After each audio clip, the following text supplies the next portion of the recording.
श्रीमन्महागणाधिपतये नमः। श्री श्री सरस्वत्यै नमः। ओम नमो भगवते वासुदेवाय। श्री गुरुभ्यो नमः। श्री गुरुदेव दत्तात्रेयाय नमः। लोकाभिरामं गुणभूषणाढ्यं तेजोमुनिश्रेष्ठमुनिर्वरेण्यं समस्तदुःखानि भयानि शान्तं श्रीपादराजं शरणं प्रपद्ये। श्रीमद्भागवतमहापुराणे चतुर्थस्कन्धे अथ 12ोऽध्यायः। ध्रुवाला कुबेराचे वरदान आणि विष्णुलोकाची प्राप्ती। मैत्रेय म्हणतात, ध्रुवाचा क्रोध शांत झाला आणि त्याने यक्षांना मारणे बंद केले। हे पाहून भगवान कुबेर तेथे आले। त्यावेळी यक्ष, चारण आणि किन्नर त्यांची स्तुती करीत होते। त्यांना पाहताच ध्रुव हात जोडून उभा राहिला। तेव्हा कुबेर म्हणाले, हे निष्पाप क्षत्रिय कुमारा, तू आपल्या आजोबांच्या उपदेशानुसार सोडण्यास कठीण वैर सोडून दिलेस, त्यामुळे मी तुझ्यावर संतुष्ट झालो आहे। वास्तविक तू यक्षांना किंवा यक्षांनी तुझ्या भावाला मारले नाही। सर्व जीवांची उत्पत्ती आणि विनाश याला कारण तो एकमात्र कालच आहे। जीवाला अज्ञानामुळे स्वप्नाप्रमाणे शरीरालाच आत्मा मानल्यामुळे मी तू ही मिथ्याबुद्धी उत्पन्न होते। यामुळेच मनुष्याला बंधन आणि दुःख प्राप्त होतात। म्हणून ध्रुवा, आता तू जा, भगवान तुझे मंगल करोत। तू संसार पाशातून मुक्त होण्यासाठी सर्व जीवांचे बाबतीत समदृष्टी ठेवून चराचर रूप भगवान श्रीहरींचे भजन कर। ते संसार पाश छेदणारे आहेत। तसेच विश्वाची उत्पत्ती आदी करण्यासाठी आपल्या त्रिगुणात्मक मायाशक्तीने युक्त होऊन सुद्धा तिच्यापासून अलिप्त आहेत। त्यांचे चरणकमलच सर्वांना भजन करण्यास योग्य आहेत। हे उत्तानपादपुत्र राजा, आम्ही असे ऐकले आहे की तू नेहमी भगवान कमलनाभांच्या चरणांजवळ राहणार आहेस। म्हणूनच तू वर मिळवण्यास योग्य आहेस। ध्रुवा, तुला ज्या वराची इच्छा असेल तो माझ्याकडून निसंकोचपणे खुशाल मागून घे। मैत्रेय म्हणतात, कुबेराने जेव्हा अशा रीतीने वर मागण्याचा आग्रह केला तेव्हा महाभागवत महाबुद्धिमान ध्रुवाने त्याच्याकडून हेच मागितले की ज्यामुळे मनुष्य सहजपणे हा दुस्तर संसार सागर पार करतो, ते श्रीहरी स्मरण मला नित्य राहो। कुबेराने प्रसन्न मनाने त्याला भगवत स्मृतीचा वर देऊन तो त्यांच्या देखतच अंतर्धान पावला। त्यानंतर ध्रुवसुद्धा आपल्या राजधानीला परतला। तेथे राहत असताना त्यांनी मोठमोठ्या दक्षिणांनी युक्त असणाऱ्या यज्ञांनी भगवान यज्ञपुरुषांची आराधना केली। कारण भगवंतचं द्रव्य, क्रिया व देवतांसंबंधीचे कर्म आणि त्याचे फळ देणारे आहेत। सर्वोपाधी शून्य सर्वात्मा श्री अच्युतांचे ठिकाणी निस्सीम भक्तिभाव ठेवून ध्रुव आपल्यात सर्व प्राणीमात्रांमध्ये सर्वव्यापक श्रीहरीच विराजमान असल्याचे पाहू लागला। शीलसंपन्न, ब्राह्मणभक्त, दीनवत्सल आणि धर्ममर्यादांचे रक्षण करणाऱ्या ध्रुवाला त्याची प्रजा साक्षात पित्यासमान मानित होती।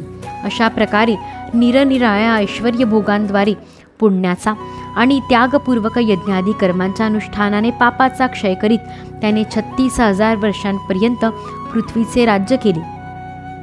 जितेंद्रिय महात्म्या ध्रुवाने अशा प्रकारे धर्म, अर्थ आणि काम यांचे पालन करीत पुष्कळ वर्षे घालविली आणि त्यानंतर आपला पुत्र उल्कल याच्यावर राज्य सोपविले। हे संपूर्ण विश्व विद्या रचित स्वप्न किंवा गंधर्व नगरासमान मायेने आपल्यातच कल्पना केलेले आहे असे त्याने मानले।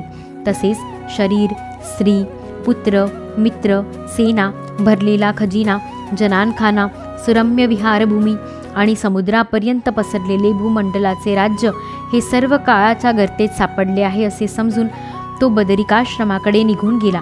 तेथे त्याने पवित्र जलामध्ये स्नान करून देह व इंद्रिये शुद्ध केलीत।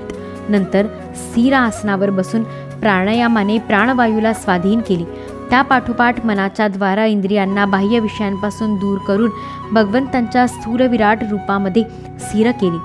त्याच विराट स्वरूपाचे चिंतन करीत करीत शेवटी निर्विकल्प समाधीत लीन होऊन त्याच अवस्थेत त्याने विराट रूपाचाही त्याग केला।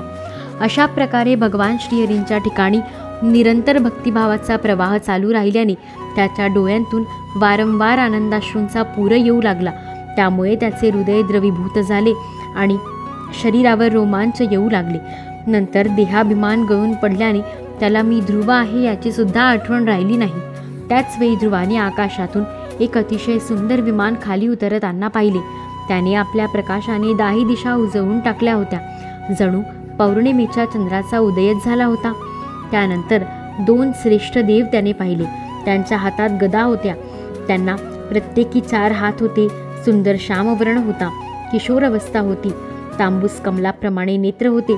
त्यांनी सुंदर वस्त्रे, किरीट, हार, बाजूबंद आणि अतिशय मनोहर कुंडले धारण केली होती. ते पुण्यश्लोक श्रीहरींचे सेवक आहेत असे जाणून ध्रुव गोंधळून जाऊन पूजा वगैरे करण्याचे विसरून ताबडतोब उठून उभा राहिला आणि भगवंतांच्या पार्षदांमध्ये हे प्रमुख आहेत असे समजून त्याने श्री मधुसूदनांच्या नामाचे कीर्तन करीत त्यांना हात जोडून नमस्कार केला. ध्रुवाचे मन भगवंतांच्या चरणकमलांपाशी तल्लीन झाले असून जो हात जोडून मोठ्या नम्रपणे मान खालून उभा राहिलेला आहे हे पाहून श्रीहरींचे प्रिय पार्षद सुनंद आणि नंद त्यांच्याजवळ जाऊन हास्यमुखाने म्हणाले. सुनंद आणि नंद ध्रुवाला म्हणू लागले, राजन, आपले कल्याण असो. आपण लक्षपूर्वक आमचे म्हणणे ऐका. आपण 5 वर्षांचे असतानाच तपश्चर्या करून सर्वेश्वर भगवंतांना प्रसन्न करून घेतले होते. आम्ही त्यात संपूर्ण जगन्यंता शांगपाणी भगवान विष्णूंचे सेवक आहोत आणि आपल्याला भगवंतांच्या धामामध्ये नेण्यासाठी येथे आलेलो आहोत. आपण अति दुर्लभ विष्णू लोक प्राप्त केला आहे. परमज्ञानी सप्तर्षी सुद्धा तिथे पोचू शकत नाहीत, तर ते खालून फक्त तिकडे पाहत आहेत. सूर्य, चंद्र इत्यादी ग्रह, नक्षत्रे, तारांगण सुद्धा ज्याला प्रदक्षिणा घालतात. चला, आपण त्याच विष्णुधामात निवास करावा. हे राजन, आजपर्यंत आपले पूर्वज किंवा आणखी कोणीही त्या पदापर्यंत कधी पोचू शकले नाहीत. भगवान विष्णूंचे ते परमधाम साऱ्या जगाला वंदनीय आहे. आपण तेथे येऊन विराजमान व्हावे. हे चिरंजीव, हे श्रेष्ठ विमान पुण्यलोक शिखामणी श्रीहरींनी आपल्यासाठी पाठविले आहे. आपण यात बसावे. मैत्रेय म्हणतात, भगवंतांच्या प्रमुख पार्षदांची ही अमृतमय वाणी ऐकून ध्रुवाने स्नान केले. नंतर संध्यावंदनादी नित्यकर्मे आटोपून मंगल अलंकार धारण केले. नंतर बदरिकाश्रमात राहणाऱ्या मुनींना प्रणाम करून त्यांचा आशीर्वाद घेतला. यानंतर त्या श्रेष्ठ विमानाची पूजा करून त्याला प्रदक्षिणा घातली आणि पार्षदांना प्रणाम करून सुवर्णाप्रमाणे कांतिमान रूप धारण करून त्यावर चढण्यासाठी तो तयार झाला. इतक्यात ध्रुवाने पाहिले की काळ प्रत्यक्ष त्याच्या समोर उभा आहे.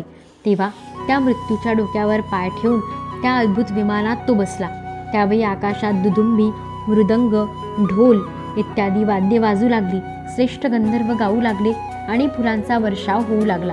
विमानात बसून जेव्हा भगवंतांच्या धामाकडे जाण्यासाठी ध्रुव तयार झाला, तेव्हा त्याला लगेच आपली माता सुनीती हिची आठवण झाली. तो विचार करू लागला, बिचाऱ्या आईला सोडून मी एकटाच दुर्लभ वैकुंठ धामाला कसा जाऊ. नंद आणि सुनंद यांनी ध्रुवाच्या मनातील गोष्ट जाणली आणि त्याला दाखविले की देवी सुनीती दुसऱ्या विमानातून पुढे जात आहे. त्याने क्रमाने सर्व ग्रह पाहिले. वाटेत प्रत्येक ठिकाणी विमानात बसलेले देव त्याची प्रशंसा करीत फुलांचा वर्षाव करीत जात होते.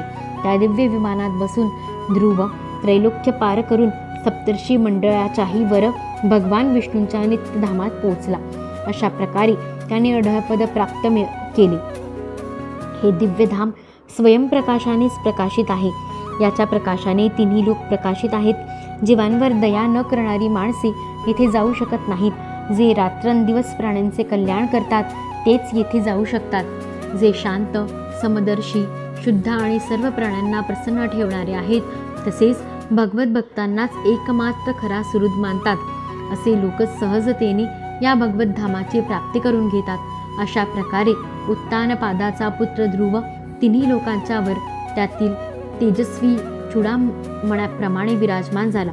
कुरुनंदना, ज्याप्रमाणे खांबांच्या सर्व बाजूंनी बैल वेगाने फिरतात, त्याचप्रमाणे ते अत्यंत वेगवान ज्योतिषचक्र त्या अविनाशी लोकाच्या आश्रयाने नेहमी फिरत असते. त्याचा हा महिमा पाहून देवर्षी नारदांनी प्रचेताच्या यज्ञात वीणा वाजवून हे 3 श्लोक म्हटले होते. नारद म्हणाले, पतिपरायण सुनीतीचा पुत्र ध्रुव याने तपश्चर्येच्या प्रभावाने जी गती मिळविली ती भागवत धर्म जाणणारे वेदवेत्ते ब्रह्मर्षी सुद्धा मिळवू शकत नाहीत. मग अन्य राजांची गोष्ट तर दूरच.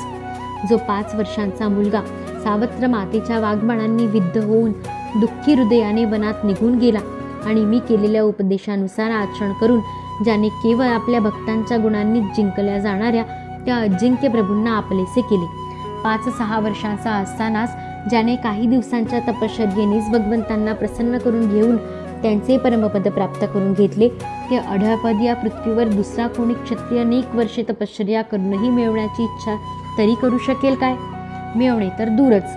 मैत्रेय म्हणतात, विदुरा, तू मला उदार कीर्ती ध्रुवाच्या चरित्राविषयी विचारले होते, ते मी तुला इत्तंभूत ऐकविले.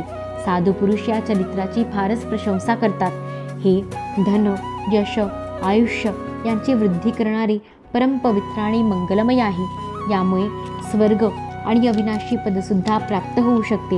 हे देवत्वाची प्राप्ती करून देणारे अतिशय प्रशंसा करण्यायोग्य आणि सर्व पापांचा नाश करणारे आहे.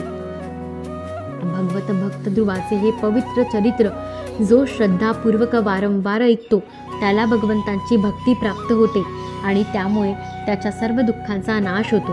हे श्रवण करणाऱ्याला शील इत्यादी गुणांची प्राप्ती होते. ज्यांना महत्त्व मिळवण्याची इच्छा आहे त्यांना महत्त्व मिळवण्याच्या स्थानाची प्राप्ती होते आणि ज्यांना तेज पाहिजे त्यांना तेज प्राप्त होते आणि मान हवा असणाऱ्याला लोकांचा मान वाढतो. पवित्र कीर्ती ध्रुवाच्या या महान चरित्राचे सकाळी किंवा संध्याकाळी द्विजांच्या समाजामध्ये एकाग्र चित्ताने कीर्तन करावे. भगवंतांच्या परमपवित्र चरणांना शरण जाणारा जो पुरुष हे चरित्र निष्काम भावाने पौर्णिमा, अमावस्या, द्वादशी, श्रवण नक्षत्र, तिथिक्षय, व्यतिपात, संक्रांत किंवा रविवारच्या दिवशी श्रद्धाळू पुरुषांना ऐकवितो तो स्वतः आपल्या आत्म्यामध्ये संतुष्ट राहू लागतो आणि सिद्ध होतो. हे साक्षात भगवत विषयक अमृतमय ज्ञान आहे. जे लोक भगवन मार्गाचे मर्म जाणत नाहीत त्यांना जो कोणी हे प्रदान करीन त्या दीनवत्सल कृपाळू पुरुषावर देवता अनुग्रह करतात. ध्रुवाचे कर्म सर्वत्र प्रसिद्ध आणि परमपवित्र आहे. त्याने आपल्या बाल्यावस्थेतच गाईचे घर आणि खेळणी यांचा मोह सोडून तो भगवान श्री विष्णूंना शरण गेला. कुरुश्रेष्ठा, त्याचे हे पवित्र चरित्र मी तुला सांगितले. अध्याय 12 समाप्त. इति श्रीमद्भागवते महापुराणे पारमहंस्या संहिताया चतुर्थस्कन्धे ध्रुवचरितं नाम 12ोऽध्यायः. हृदयान्तरी वसेतु श्रीगुरुमाऊली वरदहस्तधर मम श्री तव प्रेमलाभो जन्म जन्मान्तरी उद्धारावे चैतन्यगण सद्गुरु श्रीहरिराया त्रैमूर्तींच्या राहे मी चिंतनात रमे मन निरंतर मधुर संगीतात तुलाची स्मरुनी नित्य पडणार पाया क्षमा कर श्री सद्गुरु राया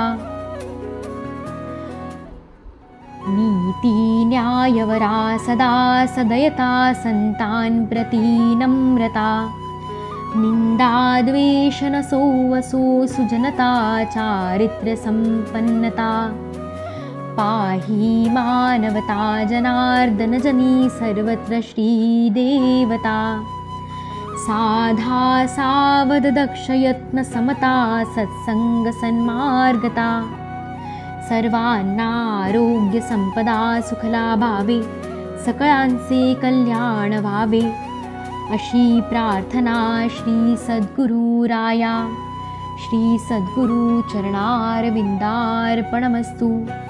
श्रीकृष्णार्पणमस्तु.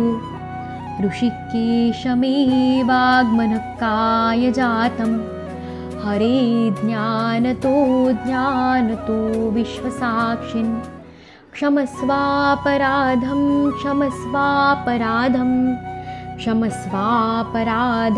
प्रभो क्लिन्नचित्त.